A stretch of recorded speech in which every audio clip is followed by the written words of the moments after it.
What's good, you guys? It's your boy B Date back with my boy. What's good, man? Hey man, y'all already know what's going on. We're back with a week 3 recap. And since it's week 3, we're gonna give you guys 2 takeaways and our most impressive team again. That's 3 total things. So without any further ado, 1, 2, 3, let's go ahead and kick it off, man. What was one of the biggest takeaways you had from the week, man? Bro, my biggest takeaway, and this is gonna hurt me, because I've been vocal about it. I'm a Cowboys fan. It's coming.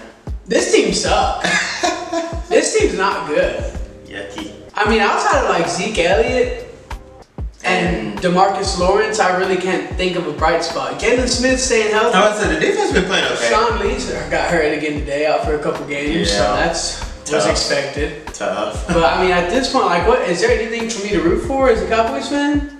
Did Dak break 100 yards passing yesterday? I don't know. I'm not ready to pay this Dak Prescott what other QBs are getting paid. Yeah. When I'm asking if you broke 100 yards, when's the last time you asked if Aaron Rodgers broke 100 yards? Yeah. Zeke fumbled it a couple times yesterday. We're 1-2. Bad. Like and in our division, you got the Eagles. We ain't got time to go 1 like you don't get to go 1-2. There's no 1-2s. It's definitely an offensive thing because our defense coming into the season. Are they hooping? Yeah, like they didn't have high expectations, and they're actually competing. Like, this is actually a top half of the league defense. They're hooping. And I think part of it personally is personnel. Like you have 3s and 4s trying to be 1s and 2s. Yeah. You know what I mean? And that's tough. That's tough for any player. I think there's like a statistic where like our #1 receiver right now is Michael Gallup. Ow. And like that's a rookie receiver. Michael. So a rookie out of Colorado State, mind you, not even like a Power 5 school. Colorado State is going against the 1s on the defensive side of the ball. What's the remedy?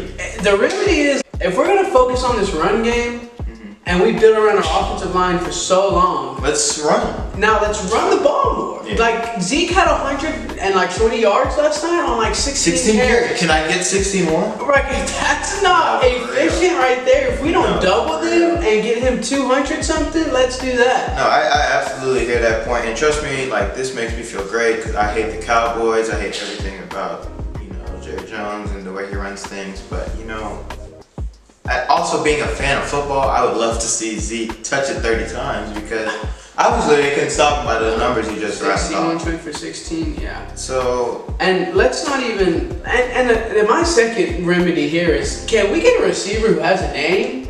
A receiver that when they walk on the field, cornerbacks are like, oh shit, there's... I know that guy. Corners are like, oh, there's Zeke.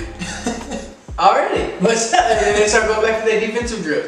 At least with Dez. Yeah. Even when Dez was not hooping like Dez was when he first came in with the Cowboys, but these last couple of years, he at least drew the deep ball attention. Yeah, there was always a safety. He had a safety over the top. They couldn't load the box with that safety because they had to stay on top of Dez. And now the safeties are rolled up. Linebackers are taking a couple steps in. Yeah. Corners are playing bump and run because we're not worried about that over the top. Yeah, there's no deep threat. Like Nick Wright boosted up his stats today on First Things First and said, in the first 3 games of the season, y'all have had 1 pass play for 20 yards or more, and that was that Tavon touchdown. That's not good, guys. That's not good. Granted, our 1 win is the Giants, and if we only won 2 games all year, if it was both against the Giants, I would be a little happier. No, but I hear it. Man. I mean, it's just not looking good right now. Our window opened closed just as soon as it opened.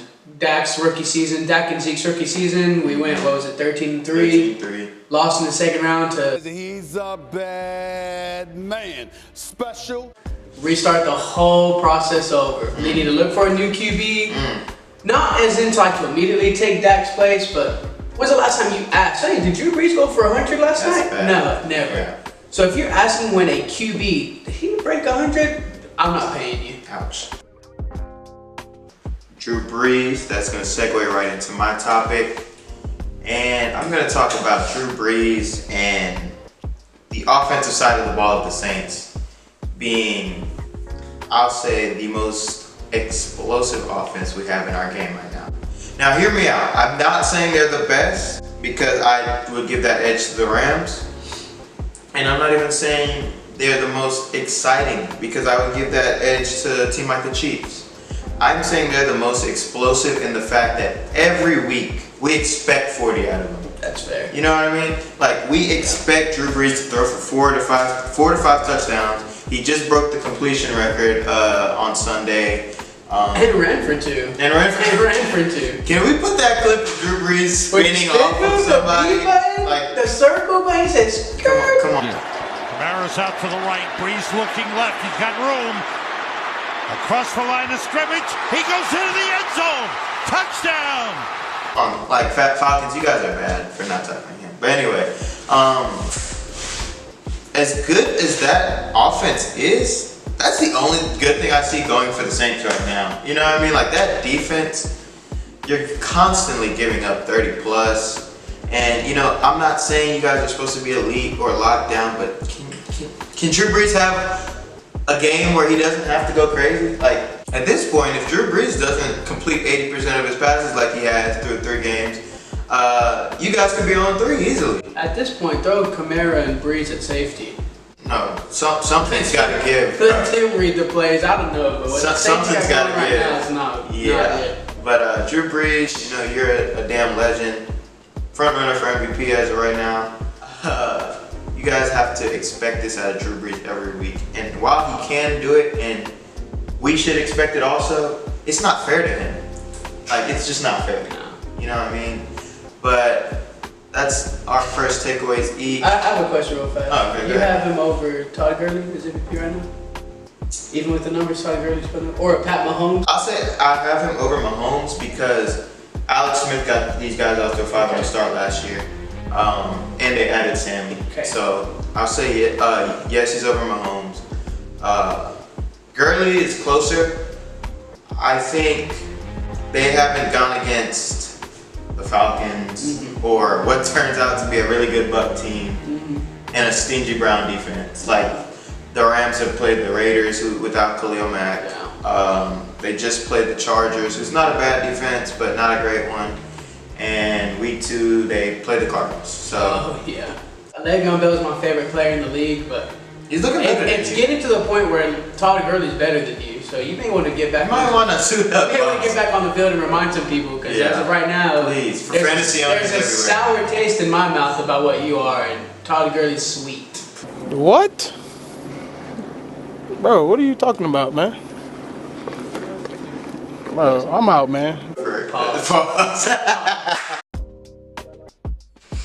Alright, now for my second point, we're going to stay along the topics of quarterbacks. I'm going to talk about Kirk Cousins, man. And mind you guys, this guy just got paid 3 years, 84 mil. Something like that. Basketball money. Basketball money. All guaranteed like basketball. And you just laid an egg to the Buffalo Bills. This is a team who week 1 lost 45-6, right? Week 2, they were getting beat so bad a player quit at halftime and retired. If I'm paying you $84 million over 3 years, you don't lose to a team like that. At home. Almost forgot. You didn't have to travel. You did all your normal routines. You know, you went to your favorite donut shop before the game. Bro, you did everything the same. You lost. You got a couple hours of extra sleep. You did everything for you. Come on, man. There's no silent count you gotta do because the crowd's loud. You lost to Josh Allen. How to get it go?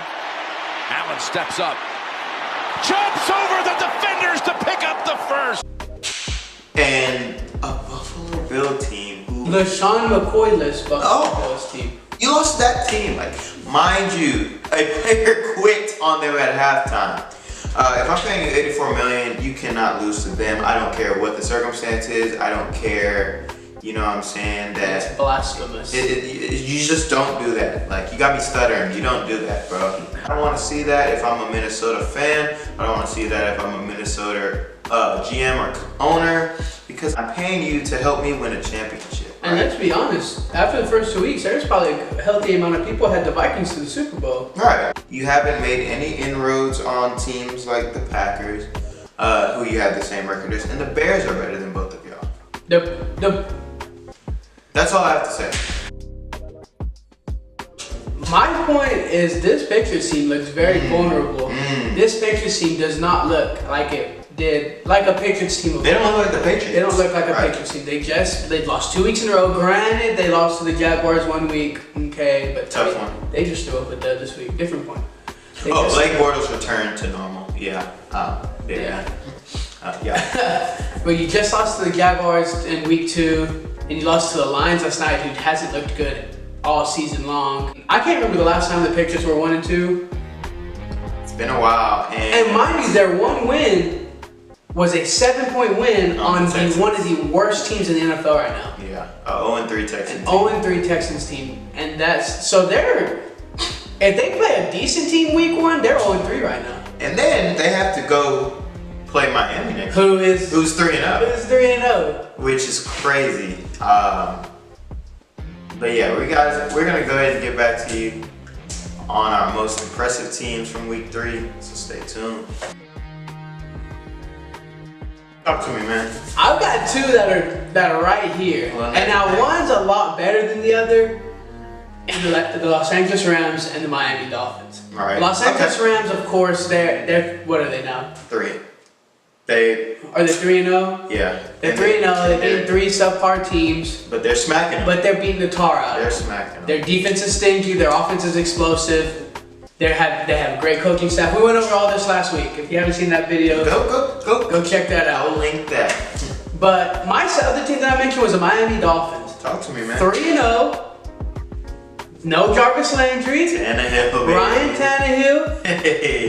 They're winning. They're in the top of their division, which is normally the Patriots division. Yeah. If anybody outside of that Dolphins locker room or the diehard Dolphins fans in Miami had them going 3-0, I would have called you a liar. Or I would have laughed in your face. You're drunk. Yeah. You're drunk. But now look at them. 3 weeks in, they're 3-0. 3 pretty solid wins. Yeah. They beat us, the Jets, at home, and that was tough. Because it kind of sent a spiral, and we ended up giving the Browns their first win in 635 days. But that's for another video. I think my most impressive team so far would probably, and it's going to be weird because they're not a 3-0 team, but I think I'm going to go ahead and say the Eagles. Okay. Only for the fact that Nick Foles did what he had to do to just keep the ship afloat. 1-1, and you beat the better of the 2 teams. All right. And then your MVP comes back. The face of the franchise comes back. That's Carson Wentz. And while he didn't look great, right? He didn't look great against Indy. He did enough to win.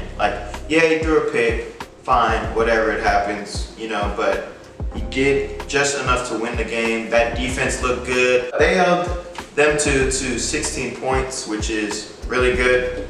In today's NFL, if you're holding teams under 20, you had a great defensive day. And I really think the Eagles, while not as dominant as last year, they've been the most impressive to me through 3, just in the fact that they're finding ways to win these close ones. And that's what championship teams do. Whether they look great or whether they look ugly, they just find a way. They find a way. They look at each other and they say, "All right, we gotta go." Y'all ready to turn up? And that's what. And if you can do that now, once Carson Wentz gets 100% healthy and 100% back in the rhythm, that's when the dominance comes. Yeah, this is when it becomes 20, 30-point wins. Right. And not the squeakers. 8 to 10-point wins. So. Yeah. And I think they can really sustain their success. Maybe reel off 4 or 5 straight. I wouldn't be shocked, man. But you guys let us know if y'all have anything. Let us know if we missed anything. Got anything to say to the folks, man? Hey, shout out Earl Thomas to the Cowboys. Make it happen. Please don't go there, Earl. Make it happen, Earl. Le'Veon. Make it happen, Earl. Jets calling. The Cowboys calling too. We got a jet for you, baby. Cowboys calling too, Le'Veon. But yeah, without any further ado, man, without any further ado, this has been Swing the Rock. Week 3 recap.